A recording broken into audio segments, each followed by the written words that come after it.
Hydrogen sulfide, H2S, is a colorless, flammable, and highly toxic gas. It has a pungent, rotten egg odor at low concentrations. Hydrogen sulfide is also known as a sour gas, swamp gas, stink dam, and sour dam. Hydrogen sulfide is produced when bacteria break down plant and animal material in the absence of oxygen.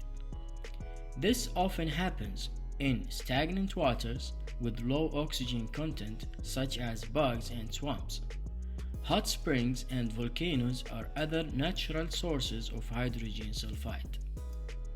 Hydrogen sulfide is also used or produced in several industries such as oil and gas refining, mining, wastewater treatment, utility facilities, and sewers. Most of these industries workers are in direct exposure of the H2S, and they have to be trained on what are the exposure symptoms. Hydrogen sulfide incidents can be caused by many factors, including but not limited to equipment failures, human errors, corrosions, and natural disasters. Exposure to hydrogen sulfide may cause irritation to the eyes and respiratory system, apnea and coma, dizziness, headache and weaknesses, stomach upset, and death. There are a lot of industrial-related H2S release incidents, and today I want to share with you one tragic incident. The Aghorn Operating Water Flood Station in Odessa, Texas, is a facility that uses water flooding to extract oil from underground reservoirs. On October 2019, a worker and his wife were both fatally injured due to hydrogen sulfide exposure. The worker was responding to an alarm from a water pump when he was exposed to the gas. His wife, who was nearby, was also exposed. Both were died at the scene. The investigation by the Chemical Safety Board found that the incident was caused by a combination of factors including failure to maintain and properly configure the H2S detector and alarm system, failure to enforce operator use of personal H2S detectors, failure to develop, train, and enforce lockout-tagout procedures, failure to evaluate the ventilation systems of the building, and finally, lack of safety management program.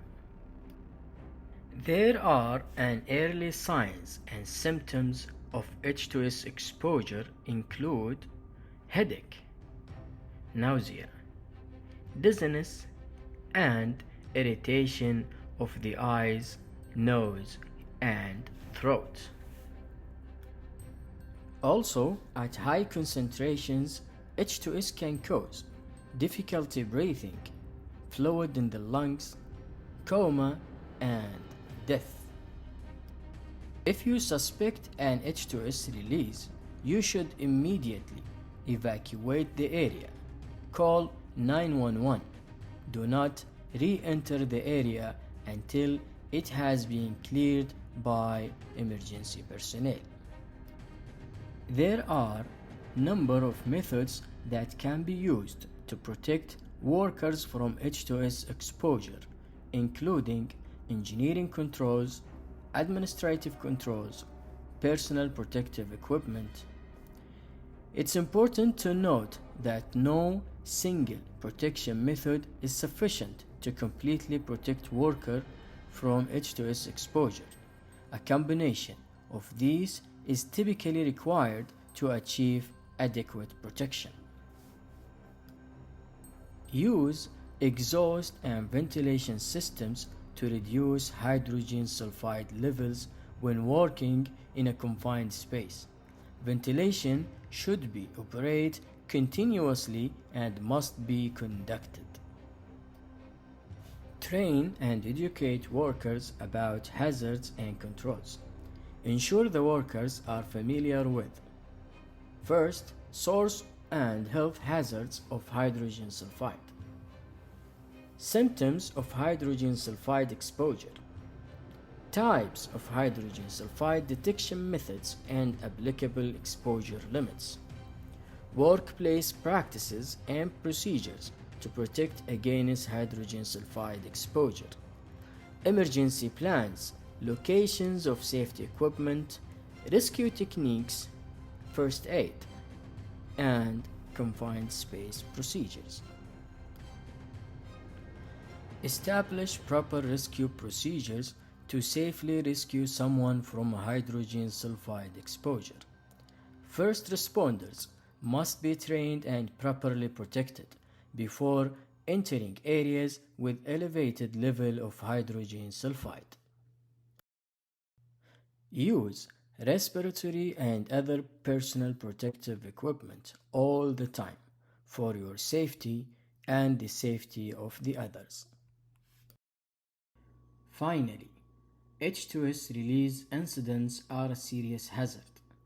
By understanding the risks and taking steps to prevent them, we can help to keep ourselves and others safe all the time.